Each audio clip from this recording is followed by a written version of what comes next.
Disclaimer lang po, ang aking mga sasabihin na mga historical theories, mga approximate date ay base lamang sa aking pag-aanalisa at pagtagpi-tagpi ng impormasyon na aking nakalap sa mga libro ng mga eksperto at sa mga ilang Bible scholars na rin.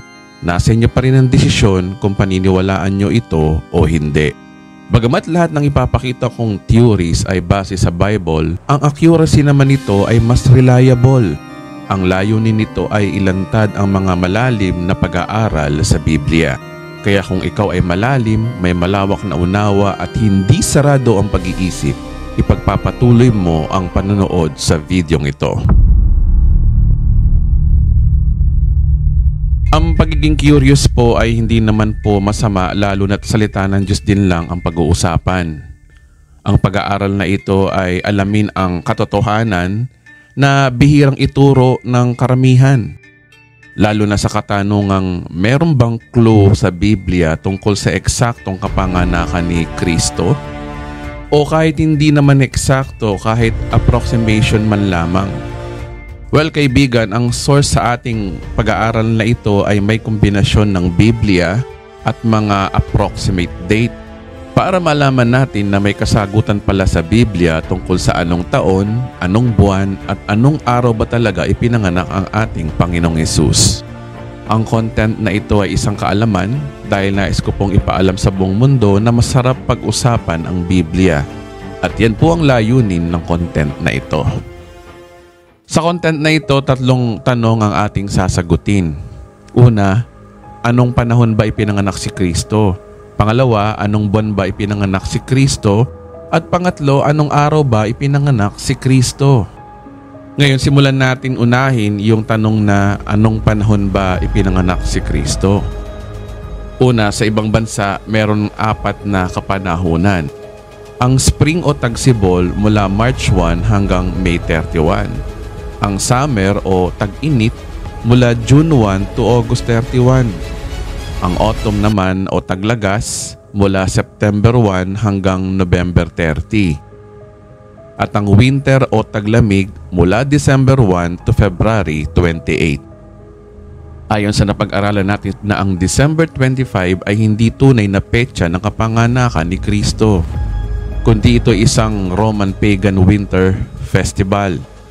Dahilan na hindi si Jesus ang pinanganak sa December 25, kundi ito'y kapanganakan ni Mithra, ang sun god ng mga ancient Romans. Ito'y inadapt at inimpluwensya lamang sa atin ng Romano Katoliko ng napakahabang panahon. And biblically speaking, hindi pwedeng ipanganak si Jesus during winter season dahil may binabanggang verse sa Bible. Kung babasahin natin ng Lucas chapter 2 verse 8, doon ay may mga pastol na nasa parang at nagbabantay ng kanilang mga tupa ng gabing iyon. Ayon sa verse na yan na noong ipinanganak ang ating Panginoong Hesus, may mga pastol na nasa parang na nagbabantay ng tupa nung gabing iyon. Napaka-imposible po kasi na winter ito dahil usapang siyensya rin lang, imposibleng may pastol na ilabas ang kanilang tupa tuwing winter season. Dahil tuwing buwan ng Disyembre po ay nagyayelo sa Bethlehem o sa Israel sa panahon na ito. Kaya sa 4 na season, i-eliminate na natin ang winter season, ang December to February. Since ang winter ay imposibleng maging fit sa senaryo sa biblical na kapanganakan ni Kristo. Ngayon, simulan natin imbestigahan kung anong panahon ba talaga ipinanganak ang ating Panginoong Hesus. Ito ba ay tagsibol, taglagas o tag-init? Para malaman natin kung alin sa 3 panahong ito, gumawa tayo ng sketch na timeline. Ayon sa Lucas chapter 3 verse 23, at si Jesus din na magpasimula siyang magturo ay may gulang na 30 taon. Ayon sa verse na yan na nagsimulang mag-ministry si Jesus ay sa edad ng 30 anyos o 30 taon. Kaya ilagay natin sa timeline, Jesus began His ministry at 30. Yan po ang ating starting point. Ito yung panahon na nagpabautismo siya kay John the Baptist. Kaya technically, nung binautismohan siya ni Juan, ito ang ika-30th birthday niya. Ngayon ang tanong, anong panahon nung siya ay binautismuhan? Which is ito nga yung ika-30th birthday niya. Ito ba ay summer, autumn, or spring? Ipagpatuloy natin ang sketch. Ang ikalawang key point natin dito ay yung pagkamatay niya. Nang siya ipako sa krus, nangyari ito sa pista ng Paskwa o Passover.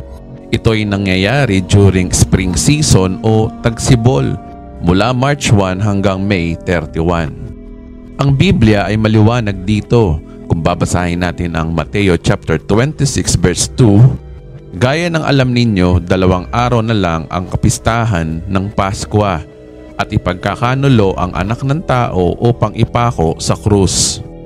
Maliwanag sa verse na yan na ang palatandaan ng pagkapako ni Kristo ay nasa pista ng Paskwa or Feast of Passover. Kaya ilagay natin sa panahon ng crucifixion, ito ay Feast of Passover.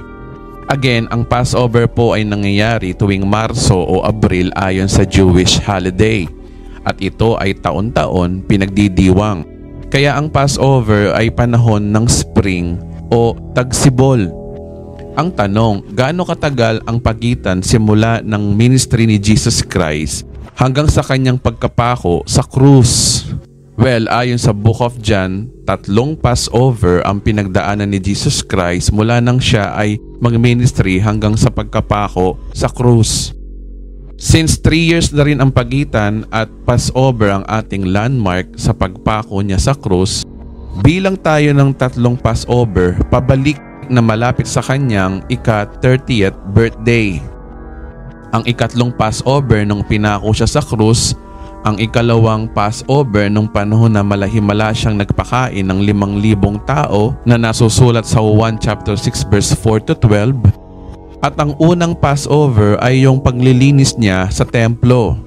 Kung babasahin natin ang John chapter 2 verse 13 to 15, malapit ng Paskwa ng mga Hudyo kaya't pumunta si Jesus sa Jerusalem. Nakita niya sa templo ang mga nagtitinda ng mga baka, tupa at kalapati at namamalit ng salapi.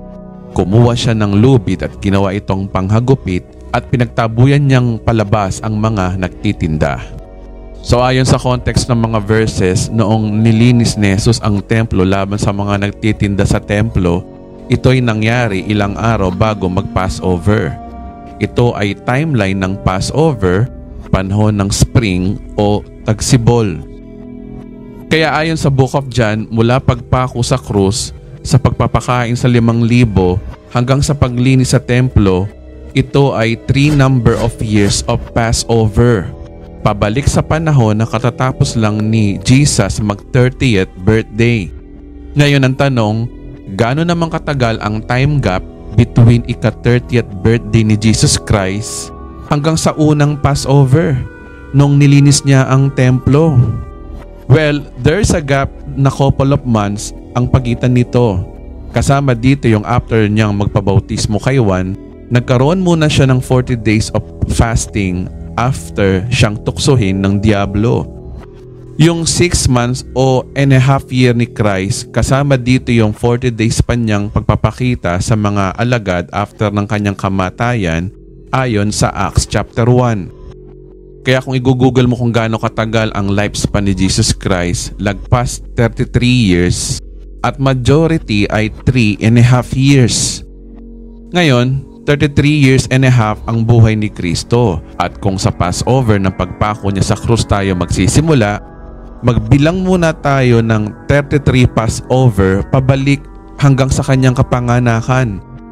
At ito ay papatak ng 1 AD spring o tagsibol. Tapos i-minus natin ang and a half years o 6 months. Papatak naman ito ng 1 BC autumn. Sa madaling salita, taglagas o autumn noong 1 BC ipinanganak si Kristo, hindi winter, hindi December 25. And makes sense din na panahon ito ng taglagas. Dahil ayon sa Lucas chapter 3 verse 23 na binasa natin kanina, ang sitwasyon ay noong gabing ipinanganak si Jesus, may mga pastol sa parang na nilalabas ang kanilang mga tupa. At dahil ito ay taglagas at hindi taglamig, accurate na pwedeng ilabas ng mga pastol ang kanilang mga tupa sa gabi ng panahon ng taglagas dahil madamo pa ang lupain. Ngayon, check natin ang ating listahan ng kaalaman. Number 1, anong panahon ba ipinanganak si Kristo? Concluded sa panahon ng taglagas. Number 2, anong buwan ba ipinanganak si Kristo? So anong buwan nga ba siya ipinanganak? Ang autumn ay may 3 buwan na pagpipilian. Pwede siyang ipinanganak ng September, pwede siyang ipinanganak ng October, at pwedeng November. Ang tanong, alin sa 3 ito ang birth month ni Jesus Christ? Ngayon, punta tayo sa timeline ng 1 BC, panahon ng kapanganakan ni Kristo. Remember, si Juan Bautista ay pinsan ng ating Panginoong Hesus. 6 na buwan ang tanda ni Juan Bautista sa ating Panginoong Hesus. Kaya kunin natin ang timeline ng kapanganakan muna ni John the Baptist. Ngayon, anong buwan ba ipinanganak si Juan Bautista? Ang ating Panginoon ay amazing dahil bago magsimula siya mag-ministry, siya ay binautismohan ni John the Baptist. Gayon din naman, bago ipanganak ang ating Panginoong Hesus, ipinanganak muna si John the Baptist. Kaya tama yung sinasabi ni John the Baptist na siya ang maghahanda sa daraanan ng Panginoon. Kaya simulan natin ang kapanganakan ni Juan Bautista bago ang kapanganakan ni Kristo. Kung babasahin natin ang Lucas chapter 1 verse 5, nagkaroon ng mga araw ni Herodes, hari ng Judea, ng isang saserdoteng ang ngalay Zacarias, mula sa kurso ni Abias, at ang naging asawa niya isa sa mga anak na babae ni Aaron, at ang kanyang ngalay Elizabeth. Talon tayo ng verse 13. Ngunit sinabi ng anghel sa kanya, "Huwag kang matakot, Zacarias, dininig ng Diyos ang inyong panalangin. Ang iyong asawang si Elizabeth ay magkakaanak ng isang lalaki, at Juan ang ipapangalan mo sa bata." Verse 24, hindi nagtagal at naglihi si Elizabeth, hindi ito lumabas ng bahay sa loob ng 5 buwan. So ang timeline pala ng simula ng paglilihi ni Elizabeth ay sa panahon na ang kanyang asawang si Zacarias ay nasa kurso ni Abayas. Ang course of Abaya ay isang kurso o aktibidad ng paglilingkod sa templo bilang isang saserdote. Ayon sa unang Kronika chapter 24 verse 10, ang course of Abaya ay pang-8 kurso ng mga saserdote. Sa madaling salita, nung magsimula maglihi si Elizabeth, ito yung panahon na ang kanyang asawa ay nasa aktibidad ng paglilingkod sa kurso ni Abayas. Ang tanong, kailan ba itong course of Abaya na ito? Ayon sa pagre-research ng isang website ng Judaism, ang course of Abaya ay 2 beses nangyayari sa isang taon. Una, ito'y tuwing December 6 hanggang 12 at tuwing June 13 hanggang 19. Ang mga petsang ito ay katumbas sa mga Jewish festival. So ngayon, 2 linya ang maaring simulan ng paglilihi ni Elizabeth. Isang June, isang December. Since ang tao ay natural na nagbubuntis na 9 na buwan o 9 months, sa 2 buwan na iyan, dyan tayo magbibilang ng 9 months para malaman muna natin ang totoong buwan ng kapanganakan ni Juan Bautista. Kung sa June tayo magsisimula, magbilang tayo ng 9 months, ito ay papatak ng Marso. Kung December naman tayo magsisimula, magbilang tayo ng 9 months, ito ay papatak ng September. So in conclusion, either March o September ang buwan ng kapanganakan ni Juan Bautista, hindi June na nakagis na natin. Ngayon, basahin natin ang mga verse na ito. Lucas chapter 1 verse 26 to 27. Nang ika-6 na buwan ng pagdadalang tao ni Elizabeth, ang anghel Gabriel ay sinugo ng Diyos sa Nazareth, Galilea, sa isang dalaga na ang pangalay Maria. Siya'y nakatakdang ikasal kay Jose, isang lalaki buhat sa lipi ni Haring David. Ngayon, talon tayo ng verse 36 tungkol sa sinasabi ng anghel Gabriel sa paglilihi ni Elizabeth. Natatandaan mo ang iyong kamag-anak na si Elizabeth? Alam ng lahat na siya ay baog, ngunit naglihi siya sa kabila ng kanyang katandaan, at ngayon ika-6 na buwan na ang kanyang pagdadalang tao, sapagkat walang hindi mapangyayari ang Diyos.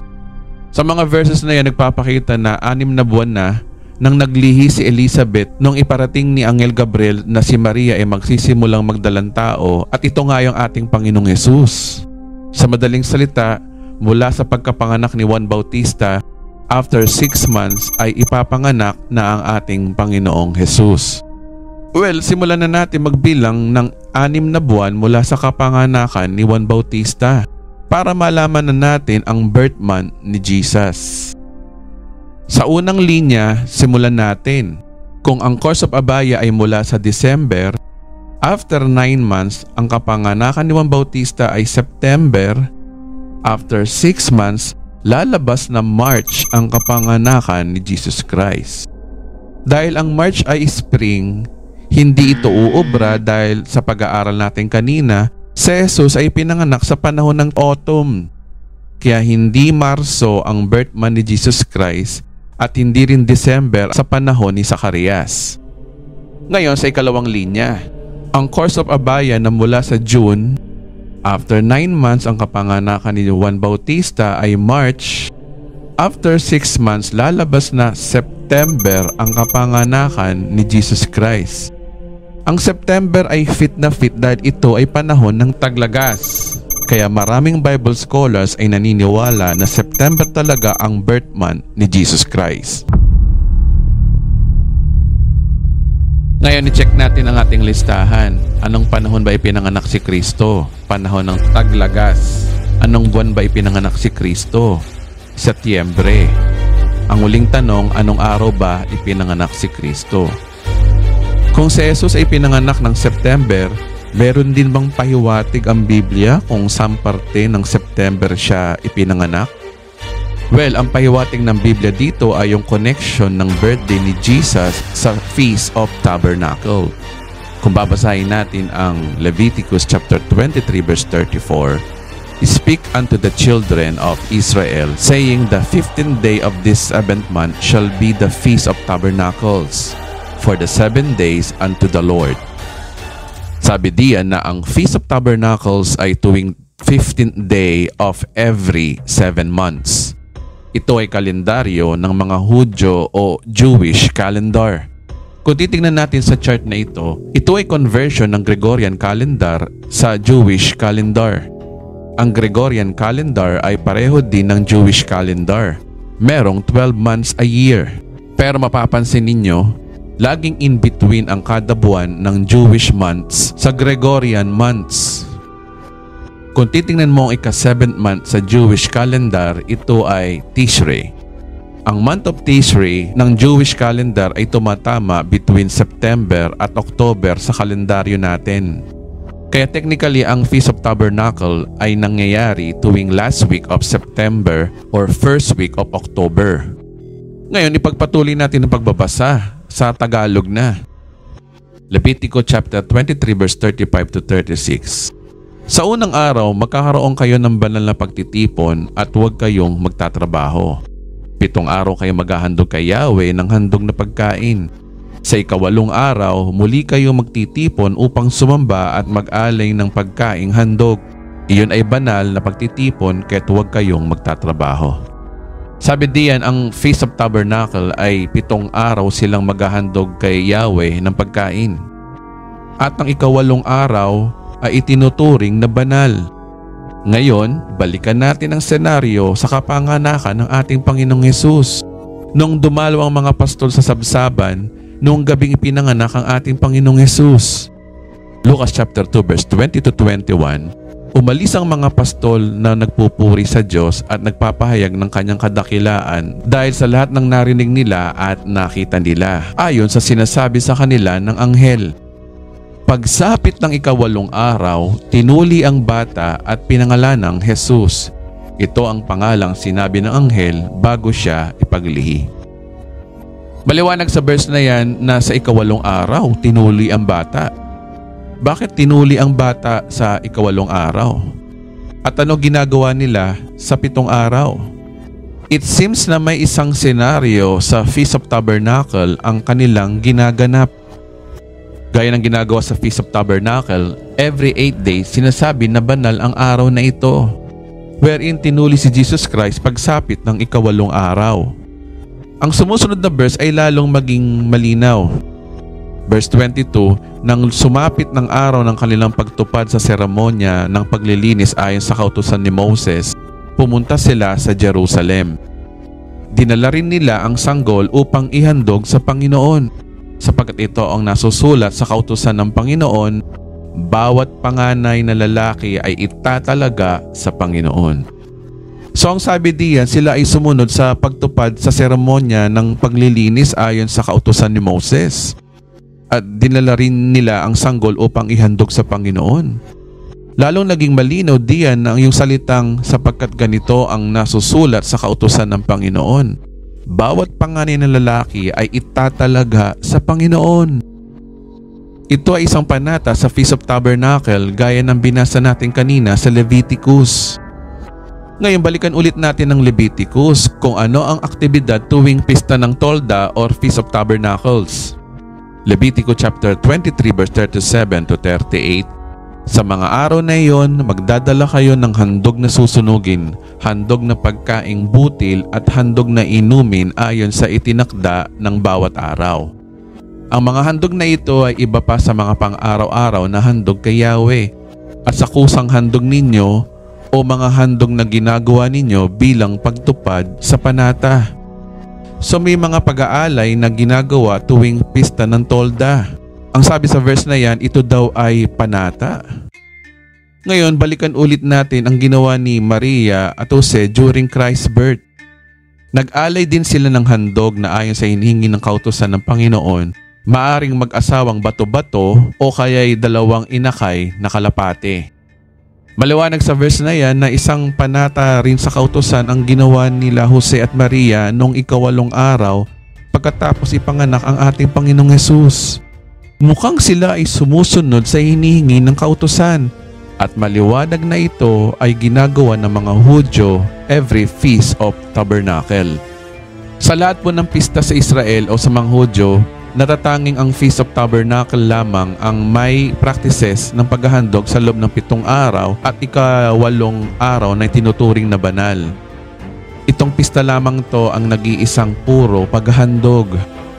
Wa coincidence din ng kapanganakan ni Jesus Christ ay puro rin paghahandog, pagbibigay ng regalo.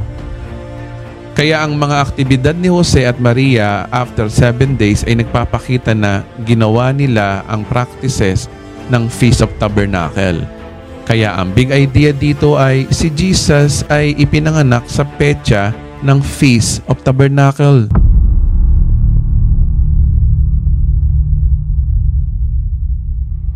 Ngayon, isa pang pahiwatig ng Diyos na ang kapanganakan ni Jesus Christ na connected sa pista ng Tolda ay makikita natin sa symbols or figure of speech na ginagamit ng Bible na umuugnay sa incarnation ni Jesus Christ. Ayon sa Filipos chapter 2 verse 5 to 8, si Jesus ay Diyos na nagsakatawang tao.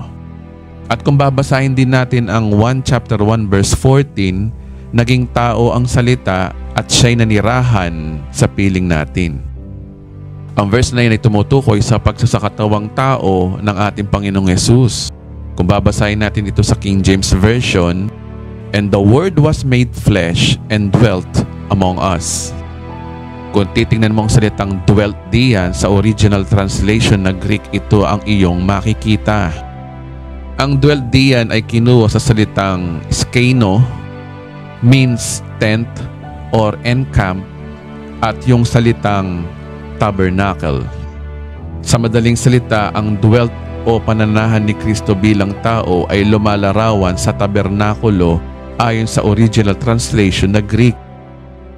Meaning, hindi kaya talagang pinapakita ng Diyos sa atin na ang birthday ni Jesus Christ ay sa petsa mismo ng Feast of Tabernacles? Ngayon, anong petsa ba ang Feast of Tabernacle ayon sa Jewish calendar? Well, ang petsa po ay hindi fix dahil ito po ay depende sa Jewish calendar. Kung i-google mo ang when will be the Feast of Tabernacle, noong 2021 ito ay September 20. At this year, ngayong taon, ito ay September 29. At minsan din ito ay pinagdidiwan ng October. So ang big idea dito ay kung gusto mo ng legit ng pagdidiwang ng Christmas o kapanganakan ni Kristo, sabayan ninyo ang Feast of Tabernacle ng mga Hudyo tuwing Setyembre. Make sense talaga ang calculation natin. Isa dito yung lifespan ni Jesus Christ sa lupa ay 33 years and a half. September 1 BC siya ipinanganak, which is ito ay taglagas. Mula September autumn, magbilang tayo ng 6 months. Ito ang kanyang unang Passover, which is ito ay buwan ng Marso o Abril 1 AD. Mula unang Passover hanggang sa ika-33 Passover, ito ay 33 AD. Sa madaling salita, siya ay namatay at muling nabuhay Abril 33 AD. Kaya ito ay bumibilang ng 33 and a half years. Yan ang dahilan kung bakit ang mahal na araw ay palaging pinagdidiwang tuwing Marso o Abril, dahil ito ay Feast of Passover ng Israel ayon sa pag-aaral natin kanina. At maliwanag na September 22, 1 BC ang birthday ni Jesus Christ. Bagamat hindi nga lang ito fix, ang mahalaga ito'y nangyayari every last week of September, ang birthday ni Jesus Christ. Again, kung gusto mo ng legit na petsa ng Christmas o kapanganakan ni Kristo, sabayan nyo ang Feast of Tabernacle ng mga Hudyo tuwing Setyembre. Ito ay payo lang para sa mga taong ayaw mag-celebrate ng December 25. Ngayong kaibigan, kung anong panahon mo man pinapanood ang videong ito, hayaan mong bigyan kita ng pagbati mula sa The Bride of Christ TV. Maligayang Pasko po sa inyong lahat.